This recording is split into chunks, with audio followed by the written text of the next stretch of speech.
Iran Israel সংঘাতের প্রেক্ষাপটে জ্বালানি সহযোগিতার বিষয়ে চীনের সঙ্গে বাংলাদেশের আলোচনা চলছে বলে জানিয়েছেন ঢাকায় নিযুক্ত চীনা রাষ্ট্রদূত ইয়াও when.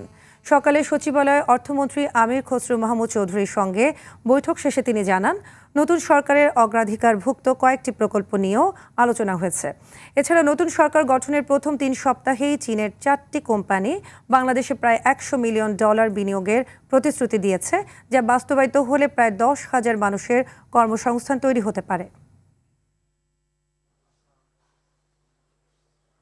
We all discuss.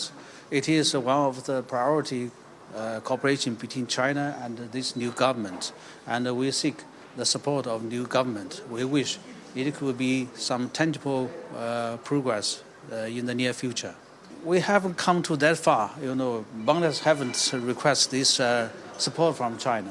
So we are according to the needs of Bangladesh to decide how to come out with our next movement.